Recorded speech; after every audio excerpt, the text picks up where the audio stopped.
Hello, good evening, Tribuners. Welcome back with me, Mutiara, in Indonesian News of Tribun Lampung. We will present you an updating and interesting information from every place in Indonesia. And here, the complete news. The first news is a pair of lovers become suspects in the case of finding a baby's body in Aceh. The Biroen Resource Police Investigation Team has named a pair of lovers as a suspect in the case of finding a baby's corpse in a Meunasa toilet in Chilbrek village, Pausangan, Biroen. The investigation team found blood stains from the birth on the wooden floor of the Awe Getah Payah suspension bridge 1 kilometer from the location where the baby's body was found. The head of the Bureau and Resource Police Grand Commissioner Adjutant Mike Hardi Wirapraja SIK, who was accompanied by the head of the Police Commissioner Adjutant Criminal Investigation Unit Arif Sukmo Wibowo SIK, another official, said at a press conference on Wednesday, March 23, 2022. During the press conference, the two suspects, IKL and Double D, were also presented accompanied by two employees from the Gampong Community Empowerment, Women and Family Planning Office in Biroen. In addition, the Chilbrek village head and the parents of DDD perpetrators and their families were also present. To investigators, the two suspects who are residents of Awe Getah Payah village admitted that on Wednesday, 16 March 2022, they dumped the baby resulting from an illicit relationship after giving birth in the Meunasa bathroom in Chilbrek village. For their action, the two suspects face up to 8 years in prison.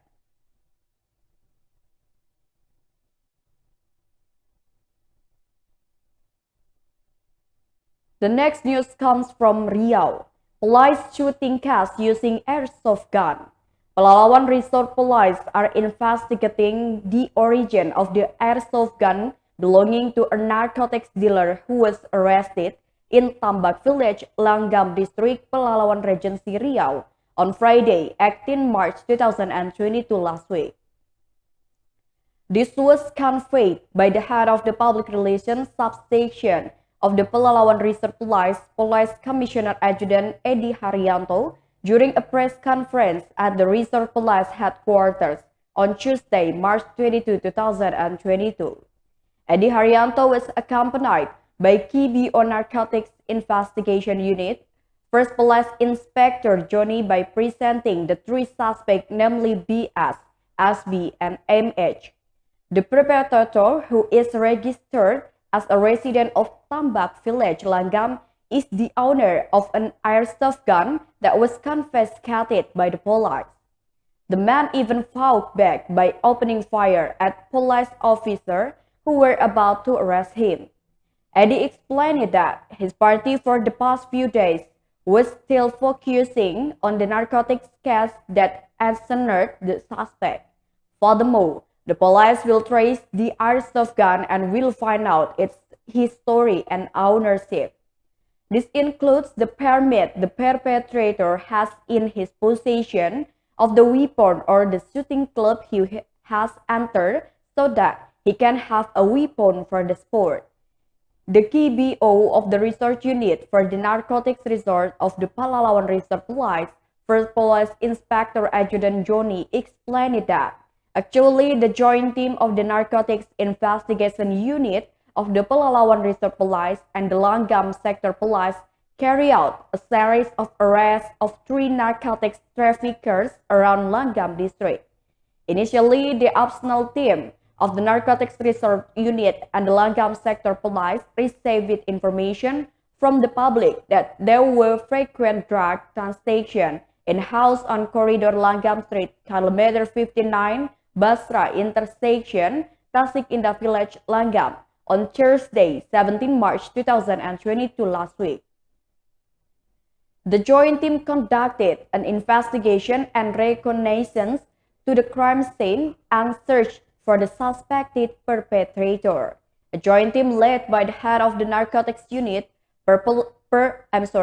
First Police Inspector Joyce Benedicto Manalu raided the house belonging to the suspect with the initial BS and arrested him.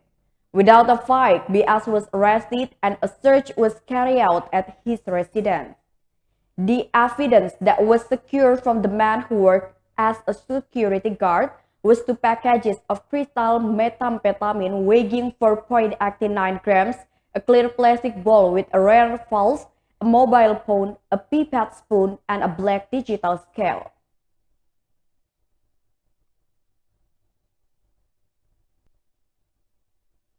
The next news is, Minister of Social Affairs inaugurates fiberglass boat and electric motor in Jayapura City.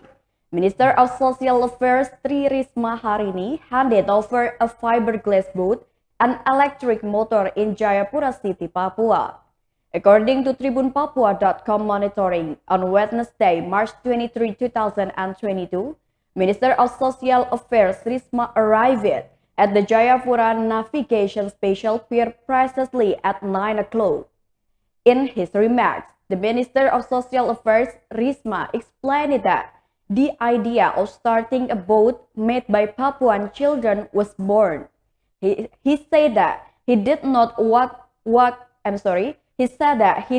want to directly provide ship assistance, but wanted to utilize the abilities of Papuan students and children to build ships.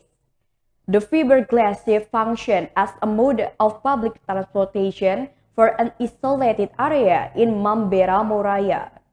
Regarding accessibility in the mountainous region of Papua, the Minister of Social Affairs Risma hopes to be able to solve problems and obstacles in doing work. In launching the fiberglass boat and electric motor in Jayapura, the Minister of Social Affairs Risma also tested the ship by sailing around the waters of Jayapura. Just to note that on that occasion, there was a delivery and release of ship aid for the Mambera Moraya Cooperative, in this case 5 units of GIDI and 1 unit for YPK-DKI. Social Minister Risma also handed over 2 units of Innova Mobile for the educational operation of the Papuan Maga Edukasi Foundation. Then she also delivered and tested 2 units of electric trail bikes for the Faculty of Engineering of Cendrawasih University and GPI Asmat. Then carry out the MOU for 5 units of the operational car of the Evangelical Church in Indonesia, as well as the signing of the MOU on the shipbuilding of the 10 November Institute of Technology Surabaya, UNCED, and GKI.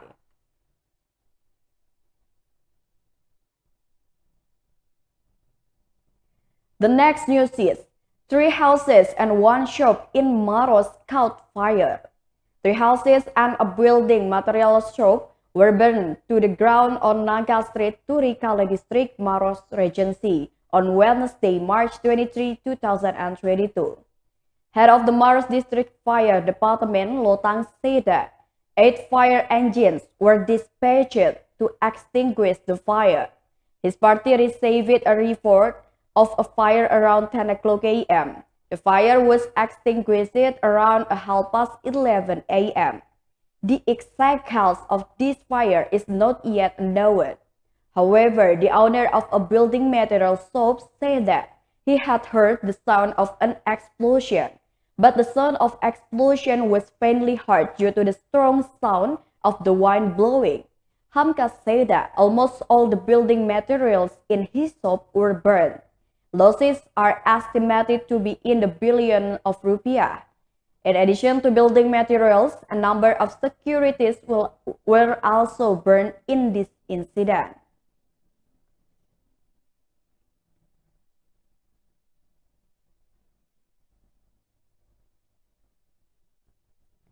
The next news is, residents of Batu Merah Ambon road blockade due to land dispute.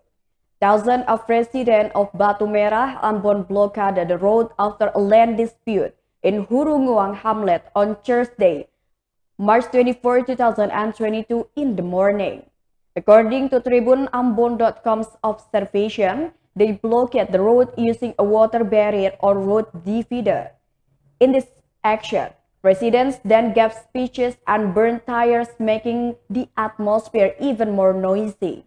According to the Secretary of Youth for the state of Batu Merah, Roni Ternate, the action was citizen spontaneity. The aftermath of the land execution plan in the Hurunguang Hamlet area.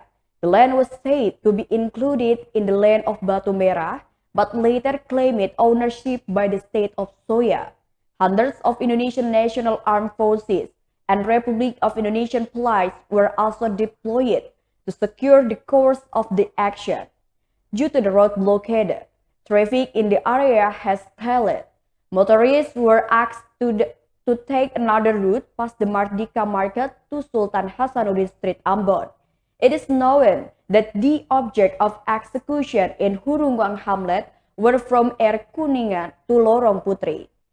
The acting state of Batu Merah Fenli Masawoy said that the object of the dispute between the Rehata family and Masawoy was considered very wrong because in the data registration of the Batu Merah state, there was no name of the Hurunguang Hamlet that was the object of execution.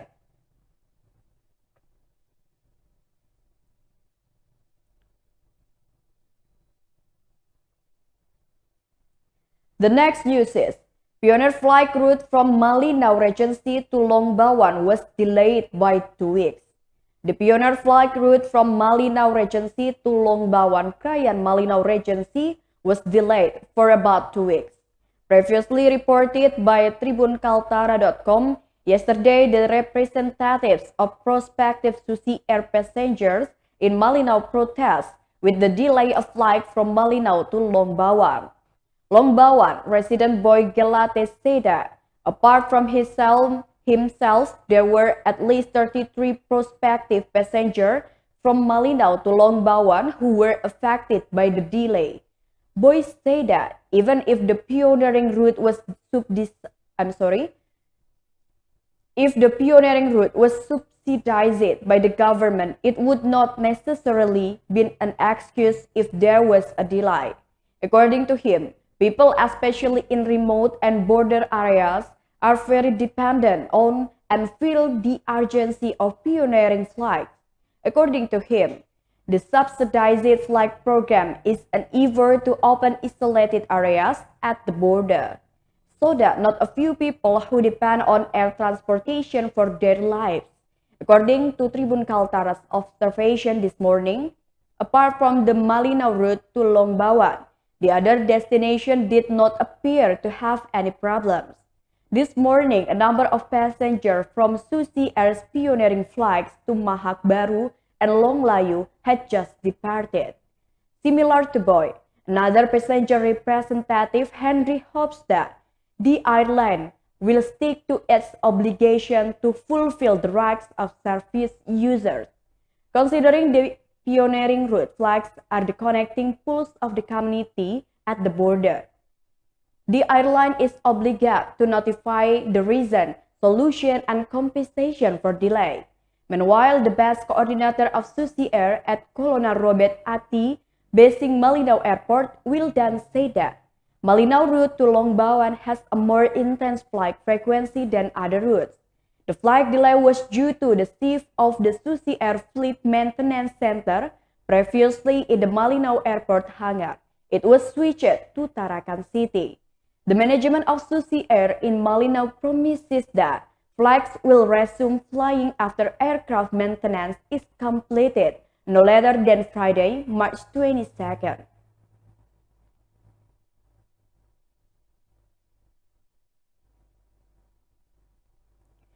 The last news is, Afghan refugees hold a demonstration in front of the mayor office of Batam. The Afghan refugees again staged a demonstration in front of the Batam mayor office. They asked to the Batam city government to help them to be sent to a third country. One of the refugees who took part in the demonstration, Fareso, who is 27 years old, admitted that he had been in Indonesia for 7 years. At that time, He was 20 years old when he left his country. So far, the refugees have not received clarity from the efforts of the United Nations High Commissioner for Refugees, which is an agency of the United Nations dealing with refugees.